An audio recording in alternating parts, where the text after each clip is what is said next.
महाराज जी के आज के विशेषांक में रक्षा सूत्र परिवार के सभी सदस्यों का हार्दिक स्वागत है। बाबा जी के भक्तों को राम राम। इससे कार्यों में लिप्त प्रबंधकों की साधना में व्यवधान उत्पन्न होता है। दूसरों की सहायता करना और गुरु के ध्यान में अंतर्मुख होना, अपनी साधना में दृढ़ होना, दोनों में परस्पर विरोध उत्पन्न होता है। मैं जीवन का प्रशंसक हूँ। वे हर स्थानों के आश्रम में उपस्थित होते हैं और उनके उत्सवों में भाग लेते हैं, किंतु अपने को कभी भी किसी पद अथवा कार्यभार से लिप्त नहीं करते। उनका मंदिर और स्कूल सभी में इसी प्रकार निर्लिप्तता का भाव रहता है। वे वहाँ रहते अवश्य हैं, किंतु उनका प्रबंध दूसरों के हाथ होता है, जिससे उनके न रहने पर भी कार्य की क्षति नहीं होती है। ऐसा लगता है कि बाबा जी ने मुझे प्रसिद्ध और पद के संघर्ष से बचाने के लिए ही पहले से ही मुझे घर ठहरने की आज्ञा दे दी थी, और इस प्रकार मुझे उन्होंने आश्रम के क्रियाकलापों तथा आगंतुकों के सम्मेलनों से दूर रखा था। मैं पूरी तरह आश्वस्त हूँ कि यदि मैं उन चीज़ों की इच्छा करता तो अवश्य ही असफल रहता और मैं बाबा जी से भी विलग हो जाता। उनकी कृपा प्राप्त करने के लिए द्वार सदैव खुले रहना चाहिए, इसीलिए उन्होंने मुझे दूर रहने को कहा था।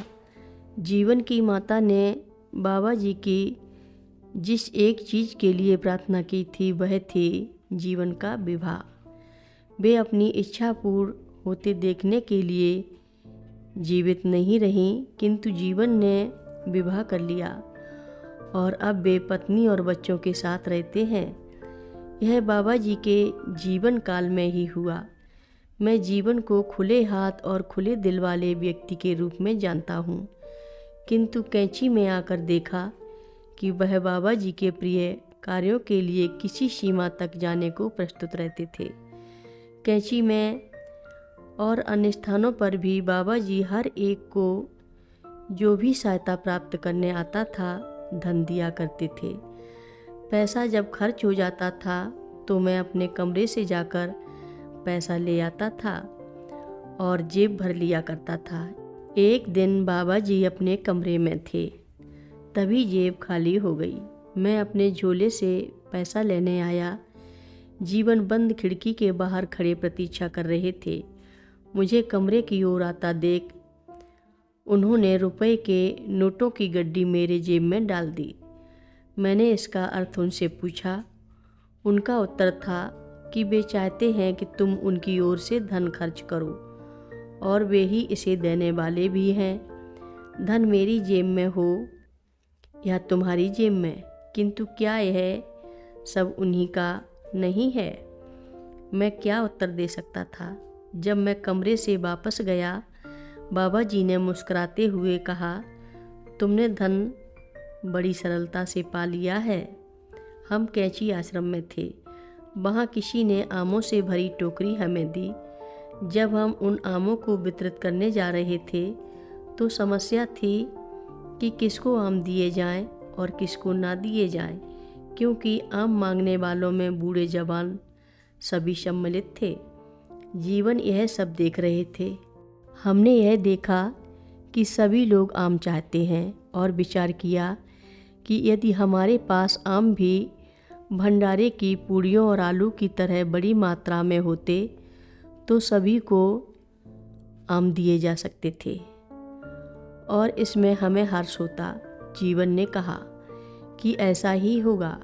कुछ ही दिनों के भीतर हल्द्वानी से टोकरियों में आम मुझे वितरित करने के लिए आने लगे। यह आमों का भंडारा जैसा हो गया और लोगों ने स्वीकार भी किया। इंद्र ने मुझे आम बांटते देखा था और उसके पश्चात जब भी वे बरेली गए वहाँ से आमों की टोकरियाँ भेजीं। जीवन और इंद्र के ही कारण आमों का भंडारा एक दिन नियमित कार से हो गया। कथा लंबी है, आगे की कथा सभी भक्तों को अगले भाग में सुनाएंगे। हर रोज़ महाराज जी की कथाएं सुनने के लिए सभी भक्तों का धन्यवाद। सभी भक्त रक्षा सूत्र चैनल को सब्सक्राइब करें, शेयर करें और लाइक करें। घंटी बजाना ना भूलें। कमेंट बॉक्स में लिख भेजें, जय नीव करोरी बाबा जी महाराज। सभी भक्त मिलकर बोलो, नीव करोरी बाबा जी महाराज की जय जय बोलो। हनुमानगढ़ी की जय जय बोलो।